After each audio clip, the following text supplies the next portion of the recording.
அன்பு குழந்தையே, சில காலமாக ஒரே விஷயத்தை தான் மீண்டும் மீண்டும் கேட்டுக்கொண்டிருக்கின்றாய். ஒரே பிரார்த்தனையை தான் மீண்டும் மீண்டும் செய்து கொண்டிருக்கின்றாய்.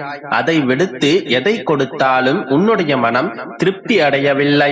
அதை தவிர வேறு எதையும் உன்னுடைய மனம் நினைத்து பார்ப்பதும் இல்லை. நிகழ்காலத்தில் நடக்கும் நிகழ்வுகள் கூட இப்போதெல்லாம் உனக்கு நினைவில் இருப்பதில்லை. சதா சர்வ காலமும் உன்னுடைய வேண்டுதல்களிலேயே உன்னுடைய மனம் சுற்றி கொண்டிருக்கின்றது. வெறும் ஜடமாக மட்டுமே இந்த நிகழ்காலத்தில் நீ வாழ்ந்து கொண்டிருக்கின்றாய். இந்த நிகழ்வுகளையும் அவ்வாறே நீ பார்த்து கொண்டும் இருக்கின்றாய். உன்னுடைய மனம் முழுவதும் வேறு எங்கேயோ சுற்றி கொண்டிருக்கின்றது. நீ தூங்குவது, நடப்பது, சாப்பிடுவது என்று எல்லாவற்றையும் ஒரு அனிச்சையாக மட்டுமே செய்து கொண்டிருக்கின்றாய். எதிலும் உன்னுடைய மனம் ஒன்றவில்லை. நான் எதை எப்போது கூறினாலும் இவையெல்லாம் என் வாழ்வில் சரியாக நடக்கின்றது பெருமாளே, எல்லாவற்றையும் சரியாகத்தான் சொல்கிறீர்கள், ஆனால் என்னுடைய வேண்டுதல்களுக்கு எப்போது பதில் கூற போகிறீர்கள் என்றுதான் மறு கேள்வி எழுப்புகின்றாய். இப்பொழுது கூறுகின்றேன் மகனே, நீ திரும்ப திரும்ப வேண்டி விரும்பி என்னிடம் கேட்டது உனக்கு நிச்சயம் வழங்கப்படும். பிடிவாதமாக காத்து கொண்டிருந்தாயே, அந்த காத்திருப்பு ஒரு நல்ல முடிவிற்கு வரும். நன்மைகள் நிச்சயமாக நடக்க துவங்கும். இவையெல்லாம் நடக்க வேண்டுமென்றால் முதலில் உன்னுடைய மனதை நீ சற்று மாற்றிக் கொள்ள வேண்டும். உன்னை நீயே பலவீனமாக நினைப்பது உனக்கு பொருந்தாது செல்லமே. நான் ஒரு வெற்றி வீரன் என்று உனக்குள்ளேயே நீ எப்போதும் சொல்லிக் கொண்டே இரு. மின்னல் வேகத்தில் உனக்குள் புதிய மாற்றம் ஏற்படுவதை நிச்சயம் காண்பாய். வாழ்க்கையில் எல்லாம் ஒரு நாள் மாறும், ஆனால் ஒரே நாளில் எல்லாமும் மாறிவிடாது. மாற்றங்கள் சிறிது சிறிதாகத்தான் வரும். அதை நீ மெல்ல மெல்லத்தான் உணர முடியும். உன்னுடைய மனதில் நாள்தோறும் தோன்றுகின்ற வினாக்களின் எண்ணிக்கை அதிகரித்துக் கொண்டே போகின்றது. உன்னுடைய முக்காலங்களில் நடந்த அனைத்தும் உன்னுடைய மனதில் அதிகமான கேள்விகளை ஏற்படுத்துகின்றது.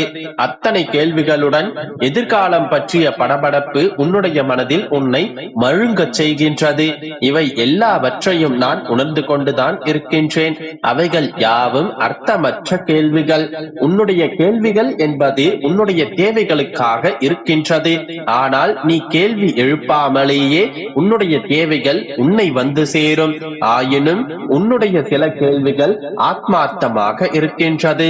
அதில் உன்னுடைய ஏக்கமும் நிறைந்திருக்கின்றது. அந்த கேள்விகளுக்கு விடை தர வேண்டியது இந்த தகப்பனின் பொறுப்பு. எனக்கு ஏன் இத்தனை காயங்கள் பெருமாளே என்று வினவுகின்றாய்? என் மனதிற்குள் ஏன் இத்தனை ரணங்களை தந்திருக்கிறீர்கள் என்று ஏங்குகின்றாய்? என் தங்கமே, ஒரு காயத்தால் தான் எல்லோரும் வாழ்க்கையை புரிந்து கொள்கின்றார்கள். காயம் பட்டவருக்கு அந்த வழியில் இருந்து மீண்டு வர வேண்டும் என்ற ஒரு உத்வேகம், அதில் அவருக்கு ஏற்படும் அனுபவமும் ஒரு பாடம். இவையெல்லாம் காயத்தால் தான் நிகழும். அதனால் காயங்களை நினைத்து கலங்காமல் தைரியமாய் இரு. நீ என்னிடம் கேட்டதை நான் நிச்சயம் உனக்கு செய்து தருகின்றேன். நிச்சயம் உன்னுடைய வாழ்க்கையில் ஒரு மாற்றம் நிகழும். நம்பிக்கையோடு இரு, நல்லதே நடக்கும். காயங்கள் இல்லாமல் வாழ்க்கை இல்லை. அப்படி காயங்களே இல்லாமல் ஒருவர் வெற்றி பெற்றால் அவருடைய வெற்றி நிலைக்காது தங்கமே. வாழ்க்கையில் ஒவ்வொரு தோல்வியும் மிகப்பெரிய பாடங்களையும் அனுபவத்தையும் கொடுத்திருக்கும். அந்த அனுபவங்களே எதிர்காலத்தில் வரும் தோல்விகளை கண்டால் அவர்களை எழுந்து ஓட வைக்கும். அதனால் தோல்விகளை கண்டோ காயங்களை கண்டோ கலங்காதே. நம்பிக்கையோடு போராடு. அனைத்திலும் உனக்கு வெற்றி கிடைக்கும். உனக்கு துணையாக உன்னுடைய அப்பா நான் இருக்கின்றேன். என் அன்பு குழந்தையே, உன்னுடைய மனதில் இருக்கும் ஆசா பாசங்களும் கனவுகளும் நீ உன்னுடைய மனதில் கட்டிய கோட்டை என்று நான் நன்றாக அறிவேன். இதுநாள் வரை நீ கண்ட கனவுகளும் கற்பனைகளும் வீணாய் போகாது. நீ இதுவரை கண்ட கனவுகள் அனைத்தும் நிஜமாகும். நாள்தோறும் தூங்கச் சென்ற பின் அதுவாக வரும் கனவுகளை விட நீயாக காணும் கனவுகள் தான் அதிகமாக இருக்கின்றது. என் வாழ்க்கையில் இப்படி நடந்திருந்தால் நன்றாக இருக்குமே, இப்படி ஒரு விஷயம் மட்டும் நடக்காமல் இருந்தால் என்னுடைய வாழ்க்கை எப்படியோ இருந்திருக்குமே, இந்த விஷயம் என்னுடைய வாழ்க்கையில் இப்படி நடந்திருப்பதற்கு பதிலாக இப்படி நடந்திருக்கலாமே என்றெல்லாம் கனவு கண்டு கொண்டே இருக்கின்றாய்.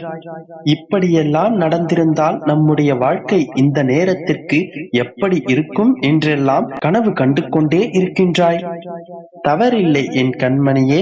கனவிலாவது நேர்மறையாக சிந்தித்து நேர்மறையாக வாழ்வது எவ்வளவோ சிறந்ததுதான்.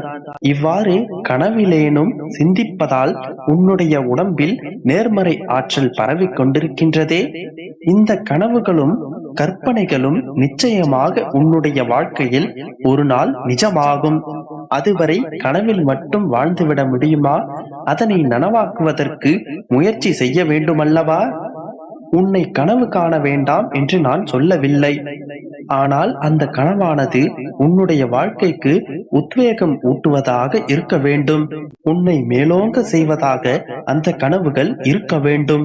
அப்போதுதான் உன்னுடைய இந்த நேரம் சத்துள்ளதாக இருக்கும். உன்னுடைய வாழ்க்கையில் திருத்தி எழுதும் காலம் இன்று இந்த நொடிதான். நேற்று நடந்த விஷயங்களின் அனுபவத்தை கொண்டு இன்று இந்த நொடி நீ திருத்தி எழுதி கொண்டால் நாளைய விடியல் உனக்கானதாக அமையும். ஒரு மலரை நான் படைத்தேன், ஆனால் அதை நான் நேரடியாக படைத்து விடவில்லை. ஒரு விதையை மண்ணில் விதைத்து அந்த விதையிலிருந்து விருட்சமாய் பெரிதாய் ஒரு கிளைகளாக வளரச் செய்து அந்த பூவை தாங்கும்படியான கிளைகளை அமைத்து அதன் பிறகே அந்த மலரை மலரச் செய்தேன். அதுபோலத்தான் உன்னுடைய வாழ்க்கையை நேற்று என்கின்ற வேரும் இன்றும் என்கின்ற இலையும் தாங்கி நிற்கின்றது. இதை நீ சரியாகவும் உணர ஆரம்பித்து விட்டாய். அதனால்தான் இன்று என்கின்ற இலையாக என்னுடைய வார்த்தைகளை நீ கேட்டுக் கொண்டிருக்கின்றாய். என்னுடைய வாக்குகள் உன்னுடைய மனதிற்கும் மூளைக்கும் எட்டுகின்றது. உன்னுடைய கனவுகள் அனைத்தும் நிஜமாகும் நாளில்தான் என்னுடைய வார்த்தைகள் உன்னை தேடி வந்து சேரும். இதோ இந்த நொடி என்னுடைய வார்த்தைகள் உன்னை வந்து சேர்ந்து விட்டது. இனி உன்னுடைய கனவுகள் அனைத்தும் ஒவ்வொன்றாக நிஜமாக போகின்றது. மனதில் நம்பிக்கையோடு இரு. உன்னுடைய எண்ணங்கள் அனைத்தும் கூடிய விரைவில் நிஜமாகும். இதுவரை நீ கண்ட கனவுகள் அனைத்தும் ஒவ்வொன்றாக நிஜமாகும். நம்பிக்கையோடு இரு, நல்லதே நடக்கும். என் அன்பின் பிரியமே, நீ என்னை பார்க்க வேண்டும், என்னிடம் பேச வேண்டும் என்று ஆசைப்பட்டாய் அல்லவா? அதனால்தான் நான் இப்போது உன் கண்முன்னே தோன்றியிருக்கிறேன். நீ இப்போதாவது புரிந்து கொள். உனக்கு ஏதாவது பிரச்சனை என்றால் நீ என்னை அழைக்க வேண்டும் என்று அவசியம் இல்லை. நீ என்னை மனதில் நினைத்தால் மட்டும் போதும். கண்டிப்பாக நான் உன் பிரச்சனைக்கும் கஷ்டங்களுக்கும்